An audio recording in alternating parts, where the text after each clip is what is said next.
Depois que cantamos todos esses hinos a respeito do nosso Deus e do nosso Senhor e Salvador Jesus Cristo, você já parou para pensar o que iremos cantar eternamente? O que iremos cantar no céu? Eu queria, antes de começar a pregação, ensinar um pequeno cântico, pelo menos uma estrofe de um cântico, que é baseado num cântico que será entoado no céu, baseado em Apocalipse 5, versículo 13. Então, quebrando um pouco o protocolo, vamos começar aprendendo uma música no início da mensagem, e essa mensagem vai ser um pouco mais participativa, porque vocês vão cantar essa música, espero, no decorrer da mensagem. Então, vamos aprender bem, é fácil. Vamos lá? Santo, santo é o Senhor. É tão surpresa para vocês que eu só passei com o pianista. A orquestra vai cantar também. Vamos lá. Assim. Santo, santo, santo é o Senhor. Santo é o Senhor, Deus poderoso. Santo, santo, santo é o Senhor, santo é o Senhor, Deus poderoso, que era, que é e que há de vir. Santo, santo, santo é o Senhor, santo é o Senhor. Um cântico antigo ali da década de 80. Vamos então ver quem se conhece, né? Vamos cantar agora todos juntos, mais uma vez.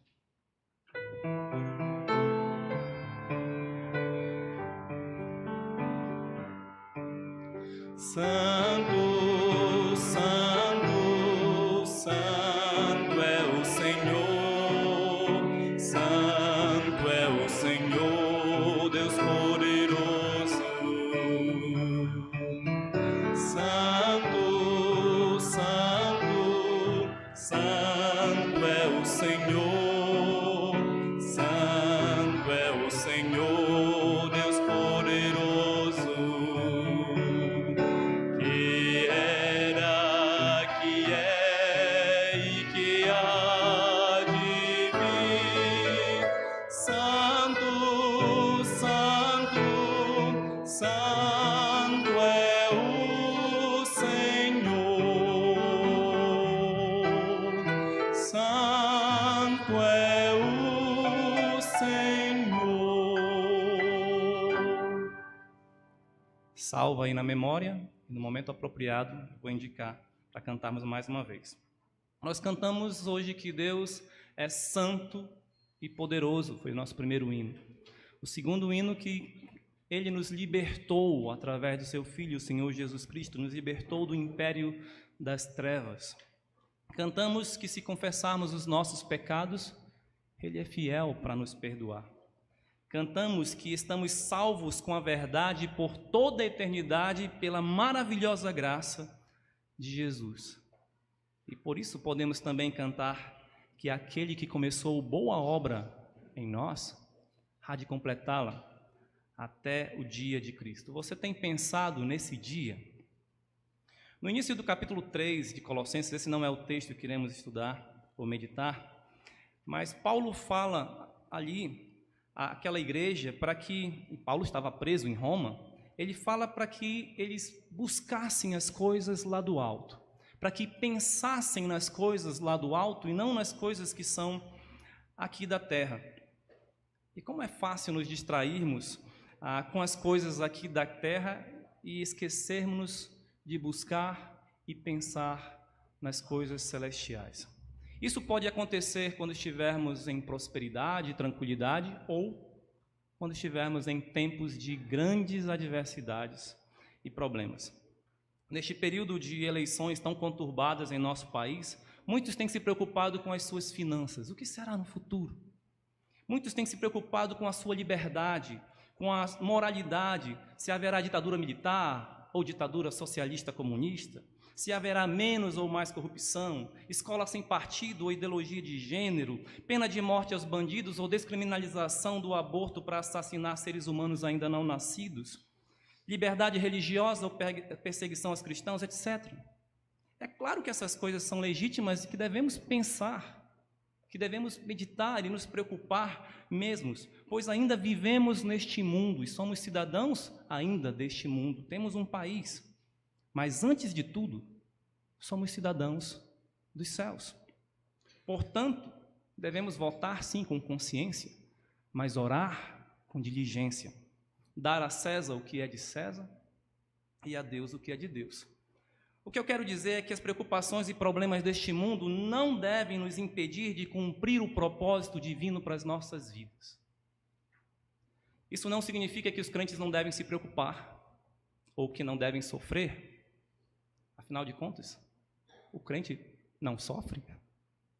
Claro que sofre.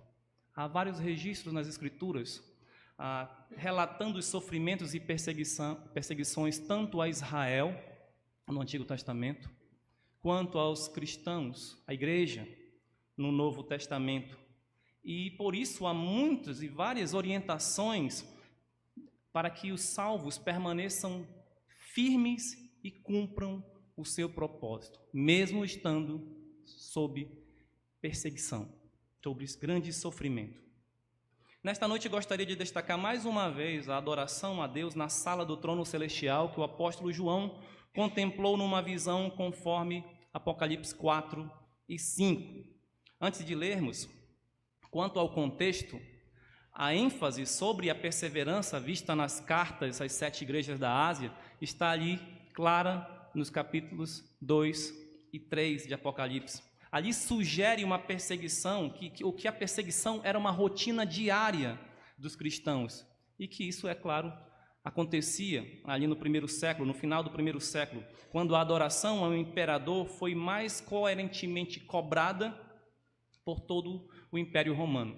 Domiciano, o imperador romano, assumiu o título de Dominus et Deus, ou seja, Senhor e Deus. E ele declarou a divindade de sua mãe e de seu filho.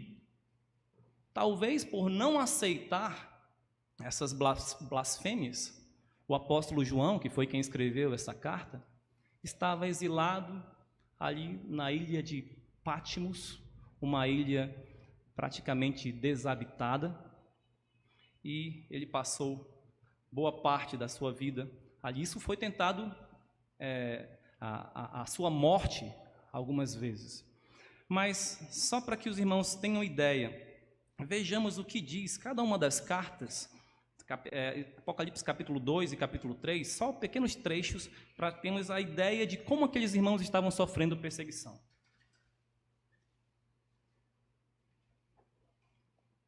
Apocalipse 2, versículo 3.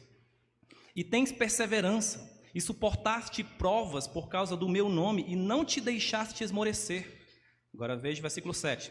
Quem tem ouvidos, ouça o que o Espírito diz às igrejas. Ao vencedor, dar-lhe-ei que se alimente da árvore da vida, para que se encontra no paraíso de Deus. Então, todas as vezes no final da carta, dessas cartas, as 7 igrejas da Ásia, tem ao vencedor. E às vezes a gente entende o vencedor é aquele que ganhou a batalha. Só que nesse contexto, muitas vezes o vencedor que está escrito aqui é aquele que morreu. É aquele que foi martirizado. É aquele que foi perseguido e não perdeu a sua fidelidade, a sua fé. Permaneceu firme mesmo que tivesse sua cabeça cortada. Veja que então o que o apóstolo João está usando aqui, isso falando aquelas igrejas, como esperança, como consolo, o que será a glória no porvir. Ao vencedor de Jesus, dar-lhe-ei que se alimente da árvore da vida, que se encontra no paraíso de Deus. Veja os versículos 9 a 11 agora, a igreja de Esmirna. A primeira foi a igreja de Éfeso, agora a carta à igreja de Esmirna. Conheço a tua tribulação, a tua pobreza, mas tu és rico, e a blasfêmia dos que a si mesmos se declaram judeus e não são, sendo antes sinagoga de Satanás. Não temas as coisas que tens de sofrer. Eis que o diabo está para lançar em prisão alguns dentre vós, para ser dispostos à prova, e tereis tribulação de 10 dias. Ser fiel até a morte, e dar-te-ei a coroa da vida. Quem tem ouvidos, ouça o que o Espírito diz às igrejas. Vencedor, de nenhum modo sofrerá dano da segunda morte. Agora, a carta à igreja a igreja de Pérgamo, versículos 13 e 17. Conheço o lugar em que habitas, onde está o trono de Satanás, e que conservas o meu nome, e não negaste a minha fé, ainda nos dias de Antipas, minha testemunha, meu fiel, o qual foi morto entre vós, onde Satanás habita. Esse Antipas possivelmente era o pastor daquela igreja, que não confundam com Herodes Antipas. Está falando de que era minha testemunha, meu fiel, o qual foi morto entre vós, onde Satanás habita. Agora veja o versículo 17. Quem tem ouvidos, ouça o que o Espírito diz às igrejas. Ao vencedor, dar-lhe-ei do maná escondido, bem como lhe darei uma pedrinha branca, e sobre essa pedrinha escrito um nome novo, o qual ninguém conhece, exceto aquele que o recebe. Quando é que isso acontecerá? Na glória, com Jesus Cristo. A igreja, agora, a carta, a igreja de Tiatira, leremos aí o versículo 26. Ao vencedor que guardar até o fim as minhas obras, eu lhe darei autoridade sobre as nações. Versículo 5 do capítulo 3, a carta à igreja de Sardes. O vencedor será assim vestido de vestiduras brancas, e de modo nenhum apagarei o seu nome do livro da vida. Pelo contrário, confessarei o seu nome diante de meu Pai, diante dos anjos. Agora, versículos 10 e 12, capítulo 3, da carta à igreja de Filadélfia. 10 a 12. Porque guardaste a palavra da minha perseverança, também eu te guardarei na hora da provação que há de vir sobre o mundo inteiro, para experimentar os que habitam sobre a terra. Venho sem demora, conserva o que tens, para que ninguém tome a tua coroa. Ao vencedor, falo-ei coluna no santuário do meu Deus, e daí jamais sairá. Gravarei também sobre ele o nome do meu Deus, o nome da cidade do meu Deus, a nova Jerusalém, que desce do céu, vinda da parte de Deus, e o meu novo nome.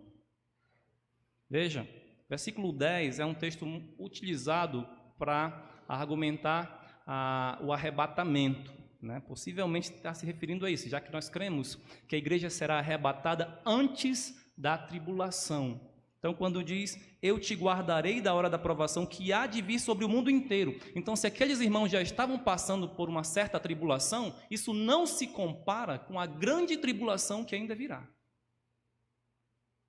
E, por último, versículo 21, a carta à igreja de Laodiceia.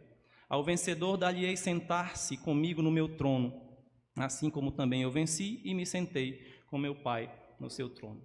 É interessante que o livro que mais fortemente encoraja, então, assim como vemos, os cristãos à perseverança em meio à perseguição, foi escrito por alguém que permaneceu firme, mesmo quando estava exilado, ou estando exilado, ali nas minas de sal de Patmos. Isso revela a autoridade e idoneidade da palavra de Deus e a esperança segura que João tinha no Senhor Jesus Cristo e em sua justiça. O propósito do livro de Apocalipse, portanto, era estimular submissão e adoração ao Senhor Jesus Cristo, revelando sua transcendência divina, seu controle soberano sobre as igrejas e também a vitória final sobre a iniquidade. Nós devemos reconhecer que o principal propósito da nossa existência é adorar a Deus e ao Senhor Jesus Cristo. Em qualquer situação, o principal propósito da nossa existência é adorar a Deus e ao Senhor Jesus Cristo em qualquer situação. Já que há registro nas Escrituras de uma adoração perfeita nos céus, a nossa adoração aqui na terra deve refletir essa adoração celestial. Em que aspectos? Veremos pelo menos 2 aspectos, mas é claro, várias implicações em relação a isso. A primeira, a adoração perfeita se centraliza em Deus. A primeira característica da adoração perfeita, ou da adoração celestial, a qual devemos imitar, é que é uma adoração que Deus está no centro. A cena, então, que é vista por João, ali diante do trono celestial de Deus, mostra todo o esplendor de Deus. Agora sim, vamos para Apocalipse capítulo 5.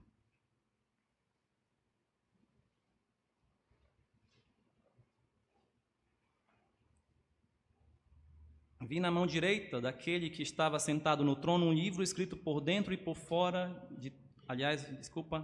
eu falei capítulo 5 e estou lendo o capítulo 5, mas é o capítulo 4. Capítulo 4. Depois dessas coisas, olhei e eis não somente uma porta aberta no céu, como também a primeira voz que eu vi, como de trombeta ao falar comigo, dizendo: sobe para aqui e te mostrarei o que deve acontecer depois dessas coisas. Imediatamente eu me achei em espírito e eis armado no céu um trono e no trono alguém sentado. Veja então aqui a visão de João. Ele foi chamado, viu a porta no céu, foi chamado, entrou e ali tinha um trono e alguém sentado, e nós vemos então aqui que os adoradores vão contemplar a Deus em sua glória, e vamos ver isso através de toda a forma como João descreve aqui aquele que está sentado no trono e o que há em volta do trono. Veja, versículo 3: e esse que se acha sentado é semelhante no aspecto à pedra de jaspe de sardônio, e ao redor do trono há um arco-íris semelhante no aspecto à esmeralda. Ao redor do trono há também 24 tronos, e assentados neles 24 anciãos, vestidos de branco, em cujas cabeças estão coroas de ouro. Do trono saem relâmpagos, vozes e trovões, e diante do trono ardem 7 tochas de fogo, que são os 7 Espíritos de Deus, que está se referindo a Deus em toda a sua glória e seu esplendor. Sabemos que Deus é Espírito, Ele não fica numa forma física. Então essa descrição que tem o objetivo de mostrar essa glória, esse esplendor de Deus. Veja que não há aqui a imagem de uma pessoa, de um ser humano, de um homem, embora vai dizer ali o aspecto de uma pedra de jaspe, de sardônio, vai falar o que há ao redor do trono, um arco-íris praticamente completo, né? Não é só aquilo que a gente sempre vê, mas completo. As vozes, os trovões, toda uma linguagem, e a gente fica imaginando como será isso. Deve ser fantástico, é esplêndido, é glorioso. Tudo revela o esplendor e majestade de Deus Pai. Por maior que fosse sobre a terra o poder e a riqueza do imperador, a que desejava receber adoração, aquilo não se comparava com a glória do Deus verdadeiro. Qual seria a sua reação se estivesse ali? Ouça, ao redor do trono estavam 24 anciãos e 4 seres viventes contemplando a glória de Deus. Os 4 seres viventes, segundo John MacArthur, e claro, outros ainda comentaristas e estudiosos da Bíblia, são 4 querubins. Os anjos, com frequência mencionados no Antigo Testamento, em conexão com a presença, o poder e a santidade de Deus. Lembra do propiciatório? Que tinha ali a imagem de 2 querubins.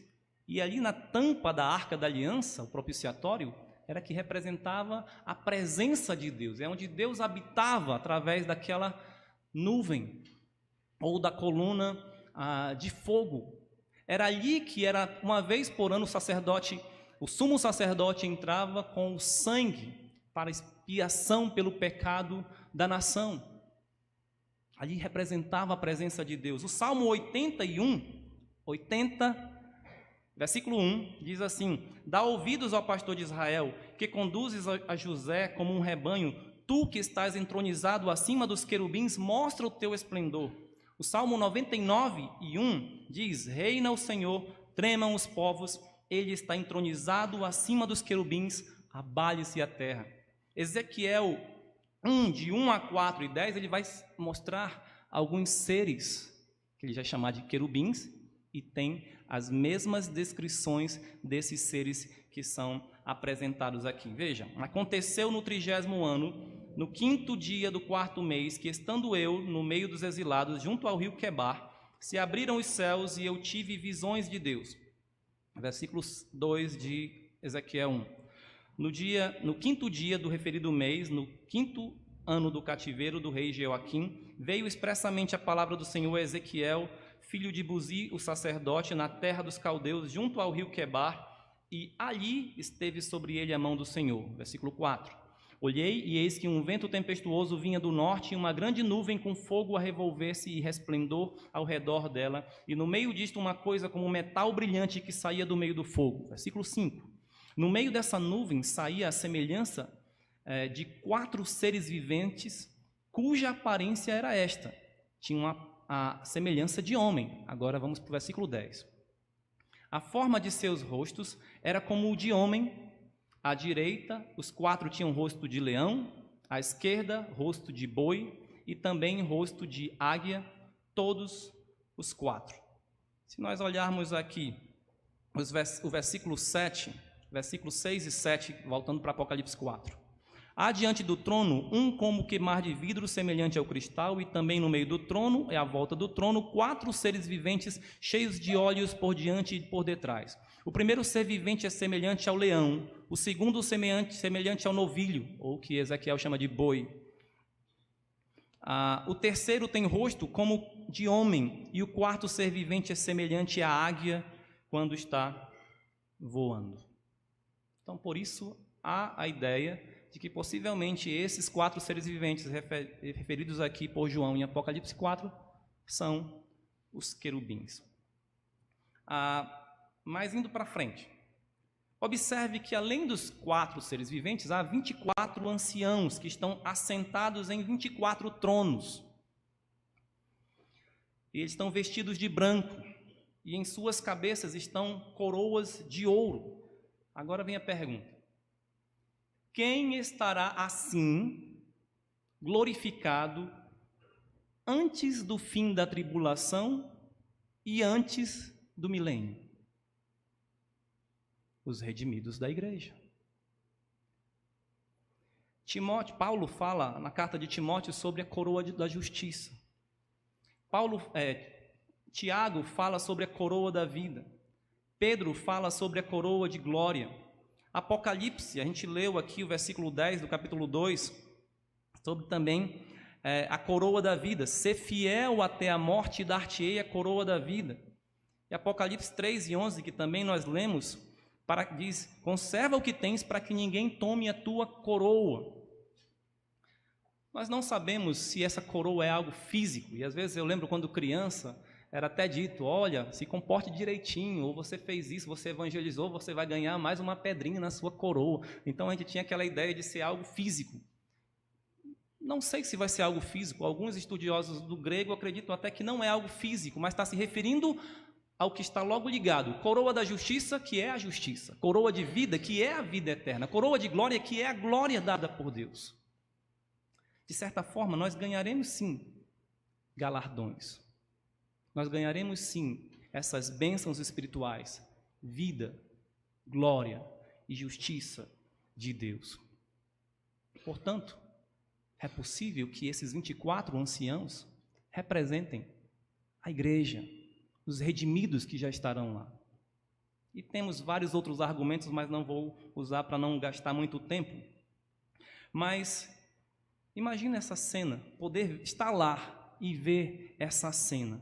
Neste capítulo, o trono de Deus é citado 11 vezes, porque tudo converge para lá.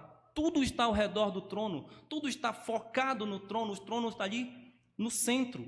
E quando não há outro foco, quando Deus está sempre no centro, há adoração verdadeira. No céu, Deus é contemplado e reconhecido, e isto leva à prática da adoração. Aqui na terra, precisamos contemplar a Deus com os olhos da fé. Sabia que os cristãos naquela época eram chamados de ateus? Porque naquela época, o mundo, a sociedade era politeísta. Todos tinham vários deuses. Mas os cristãos, quem é seu Deus? Nós temos um só, o Deus verdadeiro. E onde está? Não podia ver. Eles eram chamados de ateus. Hoje em dia, é possível que venhamos para cá, para esse prédio, nessa reunião, e nos comportemos como ateus, quando não estamos contemplando a Deus com os olhos da fé, quando não estamos atentos para Ele, quando não estamos colocando Ele no centro. Mas quando eu falo ateu, eu estou falando ateu no sentido que nós entendemos hoje, como se Deus não existisse. Devemos contemplar a Deus e sua glória. Sabemos que Ele está aqui. E estamos aqui por causa dEle. E tudo que realizamos aqui é para Ele. Também os adoradores louvavam a Deus continuamente. Veja o versículo 8. Os 4 seres viventes, tendo cada um deles, respectivamente, 6 asas, estão cheios de olhos ao redor e por dentro, não têm descanso nem de dia nem de noite, proclamando: Santo, Santo, Santo é o Senhor, Deus, o Todo-Poderoso, aquele que era, que é e que há de vir. A glória de Deus é imensurável e eterna e exige louvor constante. Você já ficou maravilhado ao ver uma bela paisagem? Ou ao ouvir uma bela obra musical que os seus pelos se eriçam? E você fica então extasiado e ver a sublimidade, ou ouvir a sublimidade daquela obra, daquela peça, ou ver a sublimidade das maravilhas da criação de Deus. Agora imagina esses seres cantando Santo, Santo, Santo, porque eles estavam ali imersos na glória de Deus e vendo a santidade dele. Santo, Santo, Santo. Triplamente santo ou plenamente santo, perfeitamente santo. Logo, ele é digno de todo louvor, não há nada mais perfeito do que isso. O louvor, então, é um dos elementos mais importantes na adoração. E isto fica muito claro nas Escrituras, porque não há na Bíblia um mandamento com maior ocorrência do que louve a Deus, glorifique a Deus, honre a Deus, cantai louvores ao Senhor. E o que é louvar? Louvar é elogiar, é bem dizer, é exaltar, é enaltecer. Eu gosto de uma definição que diz que louvor é a resposta positiva, verbal e sincera do povo redimido de Deus em adoração por tudo aquilo que Deus é e por tudo que Ele tem feito. Quando nós elogiamos alguém, nós podemos elogiar por algo inerente à pessoa ou por algo que a pessoa faz. Né? Você vai e diz, por exemplo, vou usar quem aqui de cobaia? Valderi. Valderi, você é muito bonito e inteligente. É claro que isso é apenas uma hipótese, né? Mas eu estou dizendo que é algo, vamos dizer, da pessoa. Então, nós louvamos a Deus pelo que Ele é. O que Ele é? Santo, justo, bom, gracioso, mas também nós louvamos a Deus pelo que Ele faz. Valderi, você é muito trabalhador, você é muito competente no que você faz, você é esperto e vai outras coisas, né? É claro que... Tudo bem, não vou falar mais. E o que Deus fez por nós? Nós não temos como dizer todas as coisas. Por isso louvamos, porque uma das coisas principais, Ele nos criou e Ele enviou seu Filho ao mundo para morrer em nosso lugar por causa dos nossos pecados. Por isso nós o louvamos. Por isso devemos louvar a Deus. E esse louvor como atividade, ele transmite uma mensagem ao mundo, transmite uma mensagem a nós mesmos e transmite uma mensagem a Deus. Ao mundo nós dizemos Deus é Deus. e falamos sobre os seus atributos, sobre o que ele fez. A nós mesmos, nós lembramos dos seus atributos. Deus é bom, Deus é fiel, Deus é amor, Deus é misericórdia, Deus é gracioso, Deus é santo, Deus é justo. Eu estou lembrando, Deus é tudo isso. Então eu devo viver de acordo com o que eu conheço de Deus, com o que a Bíblia revela sobre Deus. E o que o nosso louvor diz a Deus? Revela a nossa gratidão, revela o nosso amor, revela a nossa fé, a nossa devoção, a nossa contrição muitas vezes. Para o próprio Deus, então, o louvor também é agradável. Também é agradável porque é adoração. A igreja empobrece muito se o espírito de louvor estiver ausente nos seus cultos. Podemos encher os nossos cultos de domingo com todos os tipos de atividades e programas. No entanto, atividades e programas não são evidências da presença de Deus, nem sinal da atmosfera do céu. Todo mundo pode estar aqui caindo no chão e descendo fogo do céu e fazendo maior coisa. Isso não é sinal de atmosfera do céu ou da presença de Deus aqui. O que é sinal da atmosfera do céu é um louvor jubiloso de coração do povo de Deus. Em terceiro lugar, os adoradores procedem com ordem também. Veja os versículos 9 e 10.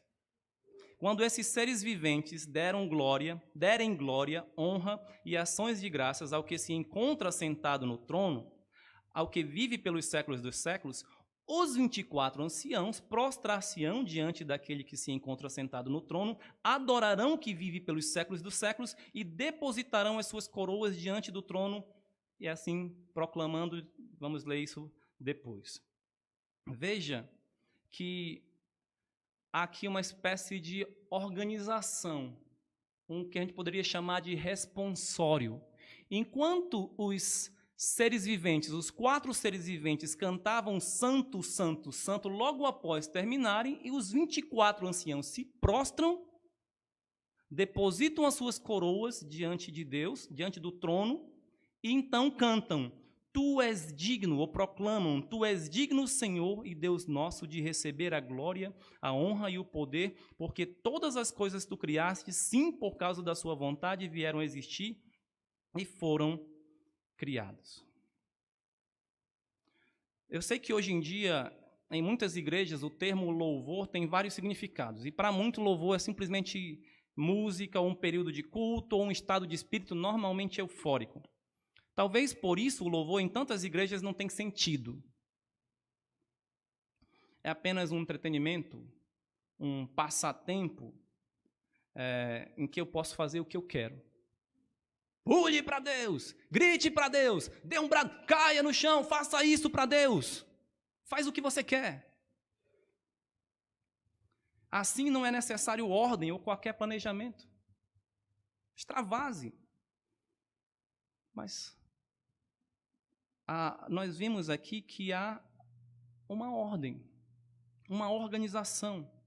A palavra liturgia é até repudiada em muitas das nossas igrejas. Por quê? Porque defende-se total espontaneidade sem restrições. No entanto, a adoração celestial apresenta ordem e beleza. Podemos dizer que ela é litúrgica. Nos versículos 9 e 10, nós lemos sobre esse responsório, essa organização. Primeiro um grupo cantou e depois o outro grupo se apresenta.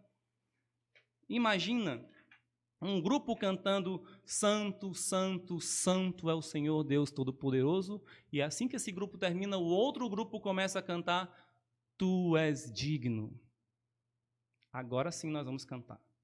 Eu vou escolher esse lado aqui para ser os 4 seres viventes. E esse grupo maior vão ser os 24 anciãos. Nós vamos cantar 2 hinos baseados nesses versículos que acabamos de ler.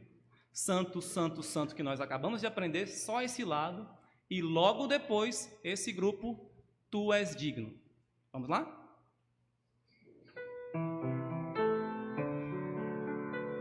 Eu vou cantar com os querubins, tá? Santo, Santo, Santo é o Senhor. Santo é o Senhor, Deus poderoso. Santo, Santo, Santo é o Senhor. Santo é o Senhor, Deus poderoso. Que era, que é e que há de vir. Santo, Santo, Santo é o Senhor. Santo é o Senhor. Tu és digno, tu és digno, tu és digno, Senhor.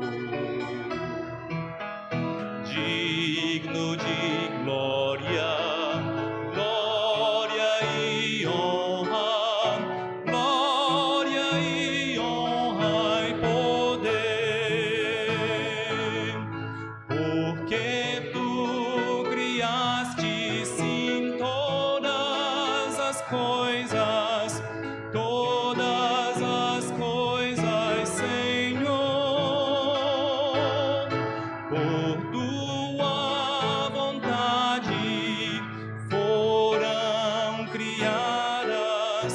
Tu és digno, Senhor. Muito bem, como é belo a ordem, né? Eu tive um professor no seminário que sempre dizia que a ordem é a primeira lei do céu. Paulo, referindo-se ao culto, exortou aos coríntios que tudo fosse feito com decência e com ordem. Está lá em 1 Coríntios 14, versículo 26, também versículo 40. Você já percebeu que em algumas igrejas parece que não há ordem na sequência dos elementos de culto? A adoração precisa ter um foco definido, um tema. Qual é o tema principal? O que vai ser pregado? Quais são as lições que precisamos aprender, o que vamos aprender nesse dia? Será que nós saímos do culto e entendemos que o culto fez sentido para nós? Nos trouxe edificação? Tudo estava alinhado, uma sequência lógica, edificante. Quando deixamos um culto depois de 1 hora ou mais de adoração, devemos ser capazes de identificar onde estivemos e como reagiremos a esse encontro. O que atrapalha a ordem de culto, a ordem nos nossos cultos? O que pode comprometer nossa edificação e adoração? Muitas vezes a nossa distração, outras vezes a falta de organização do culto. Eu creio que um planejamento, juntamente com corações sinceros, contribui muitíssimo para que desfrutemos de uma reunião de culto coletivo em total aproveitamento espiritual. Você vem aqui para adorar a Deus com sinceridade e você dá toda a atenção devida a Deus. Você consegue enxergar a ordem, a sequência coerente, com nexo, com sentido em tudo que é realizado. Você se lembra de alguns cânticos na hora mesmo da pregação, nós cantamos isso. O pastor está pregando sobre isso, nós cantamos. E você sai até lembrando da pregação e dos cânticos.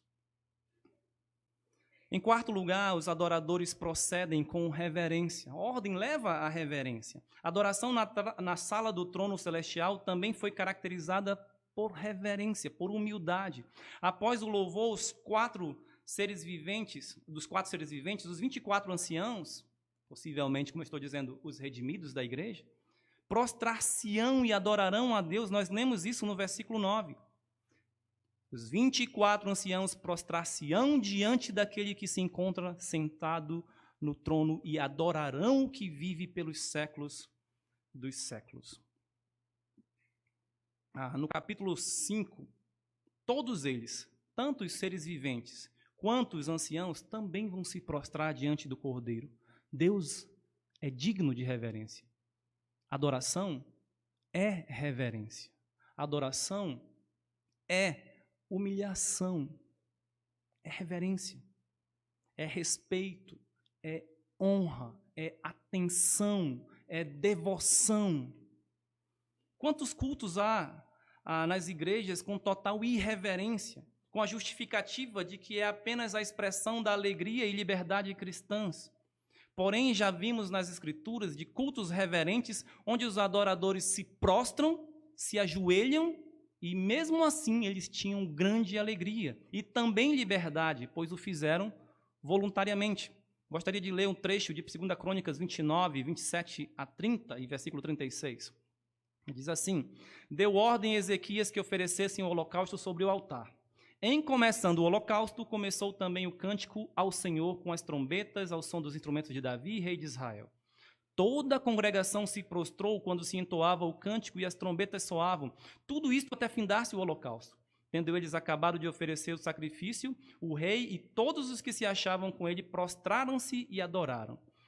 Versículo 30. Então o rei Ezequias e os príncipes ordenaram aos levitas que louvassem ao Senhor com as palavras de Davi e de Asaf, ou seja, com salmos.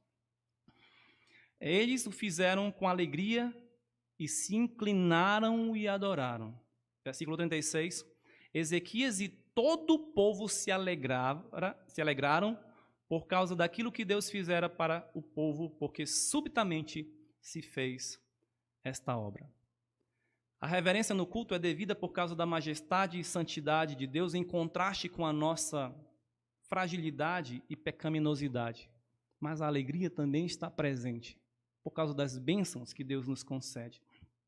Lembra o que fez Isaías quando viu a glória de Deus? Ai de mim, estou perdido, porque sou um homem de lábios impuros e habito no meio de um povo de impuros lábios. A sua posição, nós vemos então que na adoração contemplamos Deus como Ele é, santo, e percebemos também, lembramos da nossa condição, pecadores. Pecadores redimidos, mas pecadores, frágeis, pequenos. Por isso, nós devemos agir com reverência. Creio que porque não contemplamos a Deus e ignoramos a sua posição e a nossa condição perante Ele, é que muitas vezes há irreverência. É como se Deus não estivesse ali, ou como se Ele não fosse Deus. Quando temos consciência de quem Deus é e quem nós somos, só temos uma opção: o adorarmos reverentemente. Do contrário, não querer estar na presença do Senhor, porque Ele é fogo consumidor. O autor aos Hebreus, versículos 28 e 29 do capítulo 2 diz: por isso, recebendo nós um reino inabalável, retenhamos a graça pelo qual sirvamos a Deus de modo agradável, com reverência e santo temor, porque o nosso Deus é fogo consumidor. Em quinto lugar, os adoradores se despem de toda a honra e depositam diante do trono. Versículos 10 e 11 nós já lemos e vimos como os 24 anciãos entregaram as suas coroas. Na adoração que se centraliza em Deus, toda honra e louvor e glória são devidos a Ele somente. Note que os anciãos depositaram as suas coroas diante do trono de Deus. Ou seja, até aquilo que eles receberam, para a sua glória, eles entregaram para a glória de Deus. As coroas, possivelmente, são os galardões dos santos, suas recompensas, suas honras, mas eles se despiram desta honra para dá-la a Deus. Considerando que os anciãos são os redimidos da igreja, eles ofertaram o melhor que tinham, mesmo que fosse o que haviam acabado de receber no tribunal de Cristo, possivelmente, por suas obras aqui na terra. Isso está lá descrito em 1 Coríntios 3, 12 a 14, falando sobre o galardão. Se nós apresentamos a Deus no fundamento, diante do fogo, ouro, prata e pedras preciosas, nós receberemos no fim galardões. Também 2 Coríntios 5 e 10 diz que nós vamos comparecer perante o tribunal de Cristo para que cada um receba segundo o bem ou o mal que tiver feito por meio do corpo. Será maior o privilégio de ofertar ao Senhor, aquele que é digno de toda a honra, glória e louvor, do que guardar o seu galardão para si. O que recebemos é até uma dádiva, uma bênção graciosa para que tenhamos algo para ofertar quando estivermos na presença de Deus. Observe que o homem não está no centro da adoração em nenhum momento e nem deseja se colocar lá. Seu único desejo é adorar a Deus com tudo o que tiver e com todo o seu ser. Por isso devemos adorar a Deus dando-lhe o devido lugar, o centro, contemplando a Deus somente com os olhos da fé, louvando-o continuamente, procedendo diante dele com ordem e com reverência e lhe dando o nosso melhor.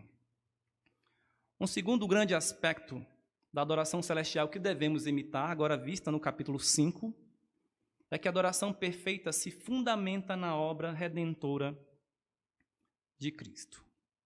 Nos versículos 1 a 8, vemos então que os adoradores confiam no Cordeiro.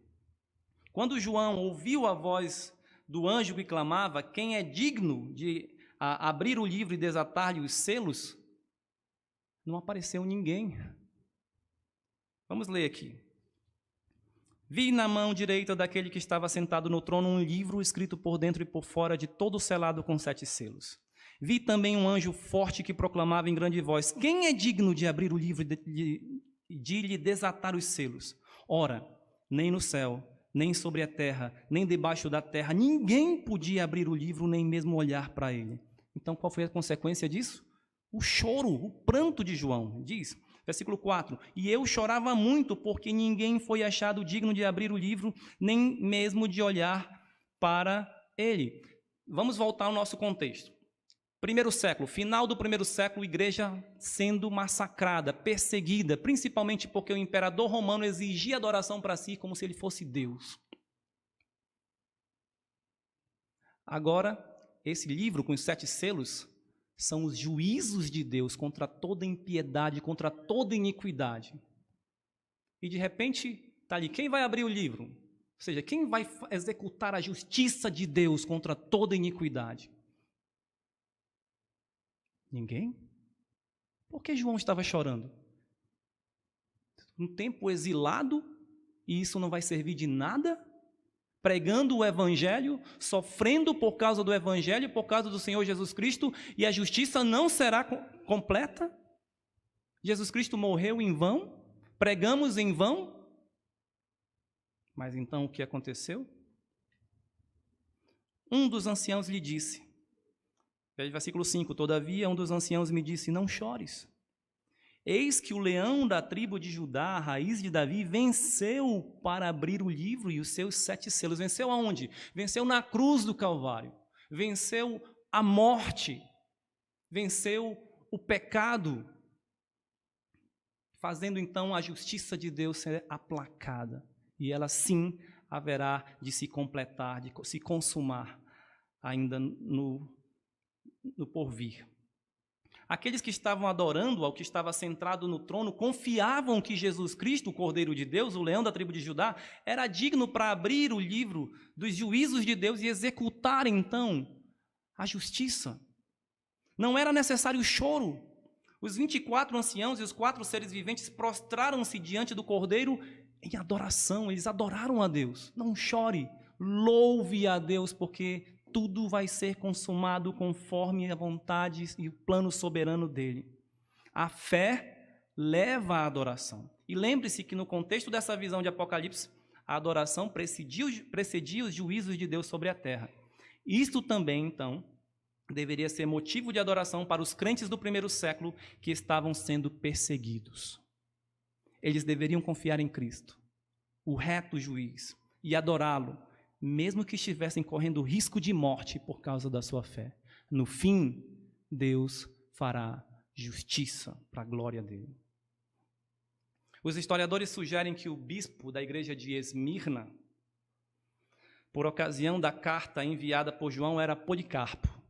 Ele serviu ali de 69 depois de Cristo a 155. Ele foi morto martirizado numa fogueira, mas diz a história que ele foi esfaqueado, apunhalado com uma espada pelas costas. Quando o procônsul, o governador, lhe pediu para que negasse a Cristo, ele lhe respondeu, 86 anos tenho lhe servido, e ele nunca me fez mal. Como posso agora blasfemar contra meu Rei e Salvador? Policarpo tinha conhecimento da esperança do chamado de Deus e sabia como ele era amado pelo Pai, que foi capaz de enviar seu Filho Jesus Cristo para morrer em seu lugar, o qual ressurgiu dentre os mortos e prometeu lhe dar a coroa da vida para aquele que for fiel até a morte. É isso que está escrito no final da carta da igreja de Esmirna. Ser fiel até a morte e dar-lhe a coroa da vida.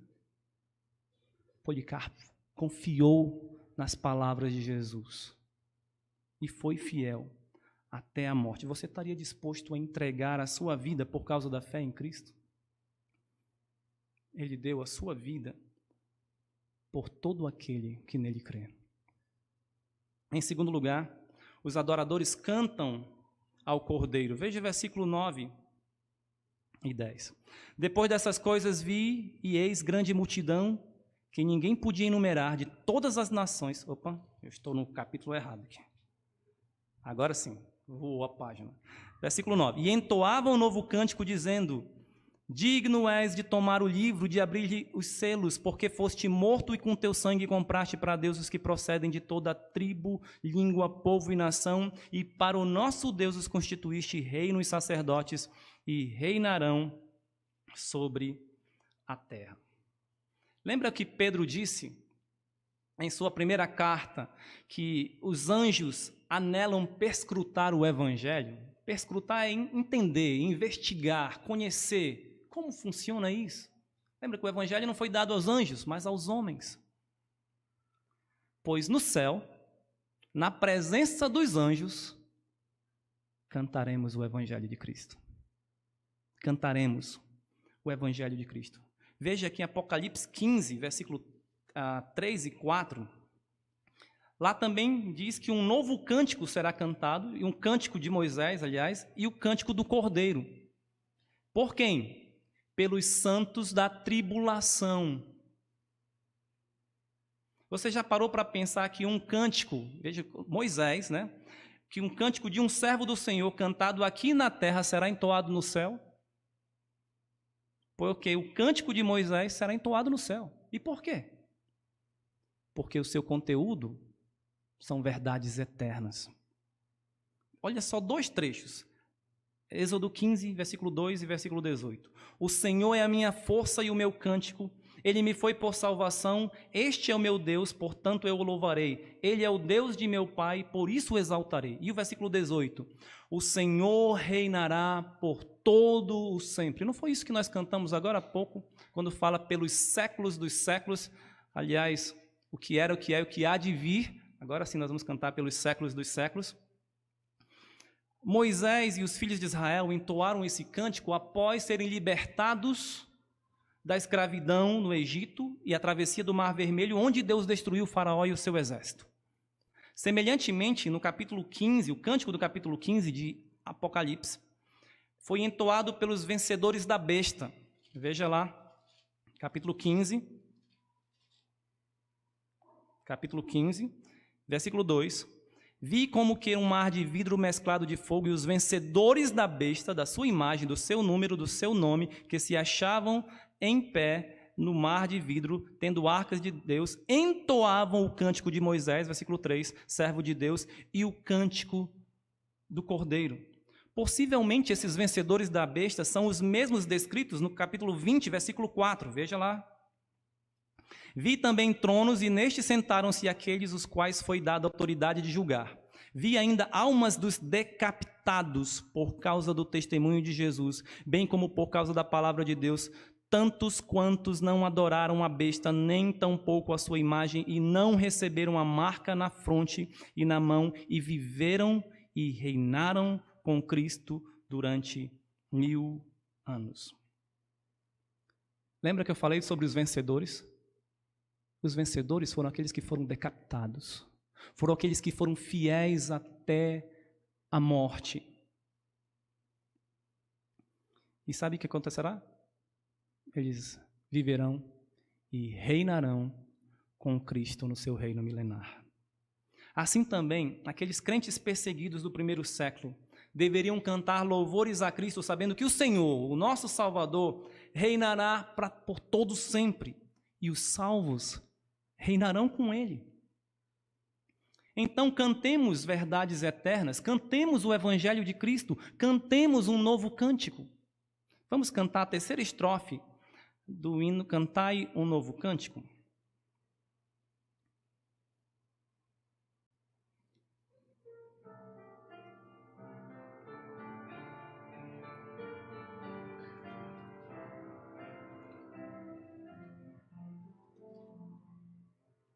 Cantai um novo cântico ao nosso Redentor, o Cordeiro que esteve morto e com seu sangue nos comprou. Cantai um novo cântico, um hino de louvor, muitos o verão e temerão e confiarão no Senhor. Em terceiro lugar e último, os adoradores anunciam com vigor a dignidade de Deus. Versículos 11 a 14 do capítulo 5. Vi e ouvi uma voz de muitos anjos ao redor do trono, dos seres viventes e dos anciãos, cujo número era de milhões e milhares de milhares, proclamando em grande voz: digno é o Cordeiro que foi morto de receber o poder e riqueza e sabedoria e força e honra e glória e louvor. Então ouvi que toda criatura que há no céu e sobre a terra, debaixo da terra e sobre o mar, e tudo o que neles há, estava dizendo: aquele que está sentado no trono e ao Cordeiro, seja o louvor e a honra e a glória e o domínio pelos séculos dos séculos. E os quatro seres viventes respondiam: amém. Também os anciãos prostraram-se e adoraram. Aquele que é digno de abrir o livro e os 7 selos também é digno de receber todo o poder, riqueza, sabedoria, honra, glória e louvor. Aquele que foi morto em nosso lugar e venceu a morte, dando-nos a vida eterna, é digno da mais alta honra e glória. Por isso, nós devemos ter todo cuidado sobre o que cantar e como cantar a nosso Deus e Salvador Jesus Cristo, pois o que temos que dar a Ele é toda a honra, glória e louvor que lhe é devido. Vamos cantar ainda mais um cântico.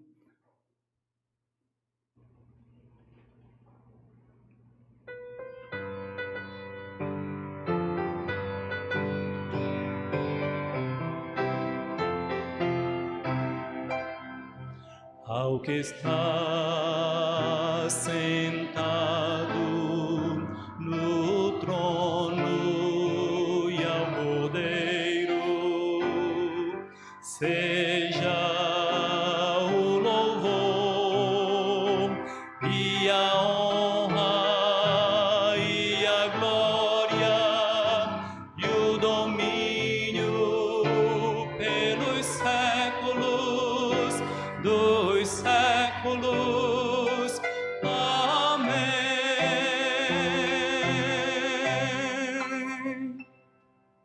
Devemos, portanto, adorar a Deus com fé, focalizando a obra redentora de Cristo e lhe dando o louvor devido.